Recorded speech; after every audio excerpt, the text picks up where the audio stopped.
Bismillah ar-Rahman ar-Rahim. Today is the fifth practical, that is measurement of soil pH. We have already done four practicals: soil sampling, water sampling, preparation of saturated soil paste, and the fourth one was measuring the saturation percentage of the soil. So there are basically two methods of measuring soil pH. One is the potentiometric method, and this method is used mostly in the lab, and we have equipment. We say pH meter, which is available in most of the basic labs, and we use that one. But in this practical class at undergraduate level, we will work with colorimetric method because it will tell us that what are the mechanism behind the measurement of soil pH.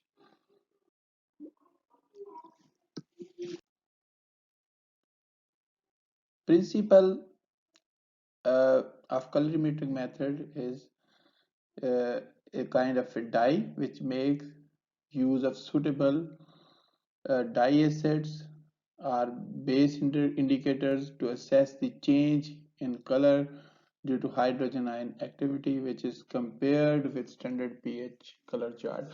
So basically we have some weak acids. Whenever they, of course, they have certain color, but when they react with hydrogen ion, so they change their color, and change in color can be referred to the amount of H ions present in that cell. And then by comparing that color developed in the soil with the standard color chart, we can assess that what is the soil pH.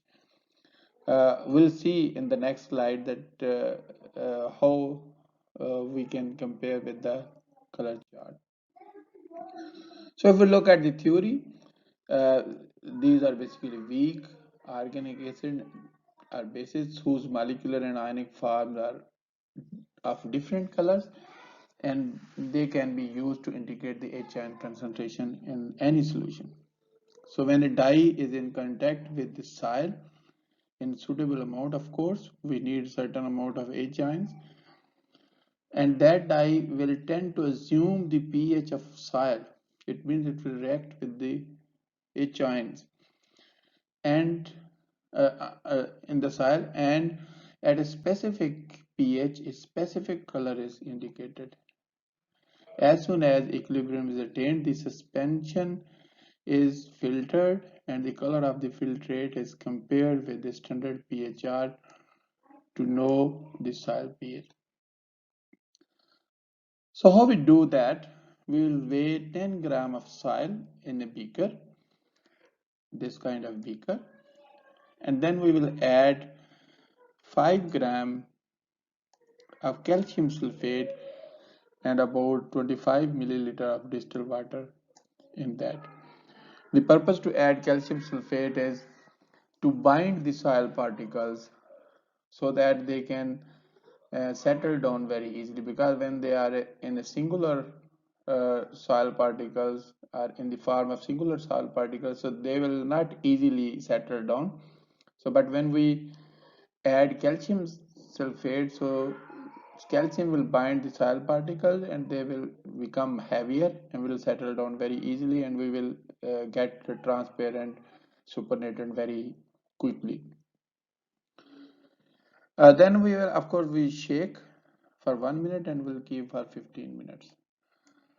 Then that suspension will be filtered in a test tube like this, and then we will add few drop of universal indicator. As I mentioned, these are the weak acids or weak bases, and then we'll shake it, uh, and we'll wait until the equilibrium is achieved, because we have to give time to these weak acids or base to react with the H ions so that they can attain the color of that specific pH, which will be dependent on the H ion present in the soil.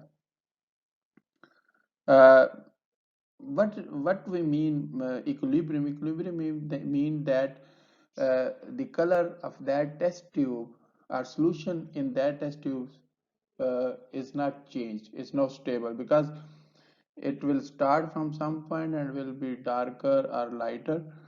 When you see that it is now stable, there is no variation in that, and then we can compare it with the chart available here, like we have.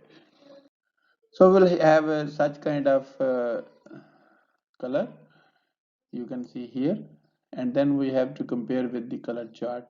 So this color chart has different soil pHs based on the color, and we will have the best match. It is possible that the color of that solution is not exactly matched, but the best possible match we'll find from this chart, and then we can say that this soil has the pH value of this.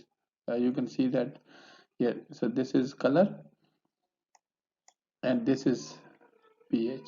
So if we have a solution with this color, it means our soil has 5.4 pH.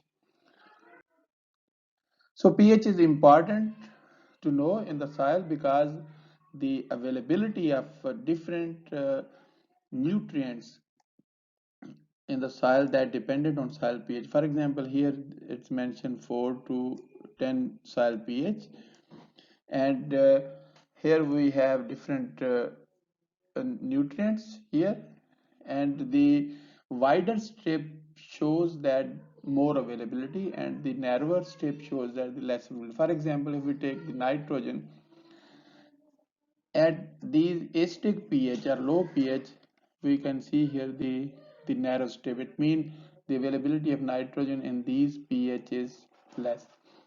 And then we have a wider strip here near to 7. So it means at 7 to 7.5 and even till 8 we have a maximum availability. So this we can observe the range that from 6.5 to 8 we have a kind of a maximum availability of nitrogen, but it doesn't mean it is same for all the nutrients, because you can see the different behavior for iron, manganese. So mostly they are more available at low pH, and you can observe for phosphorus here. Phosphorus even more available at very high pH. Of course, at this stage it's not much available, but when we have higher pH, so it is more available. Similarly, boron can also be observed.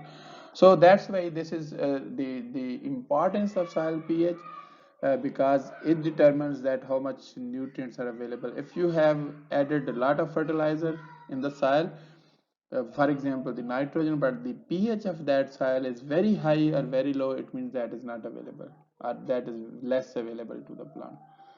So that's why it's very important to determine the soil pH to see the availability or fertility of the soil, and also to find out that which kind of fertilizer will be best to apply in those soils. For example, if we have acidic soil, we will go for bit alkaline fertilizers, and if we have alkaline soil, we will go towards acidic fertilizers.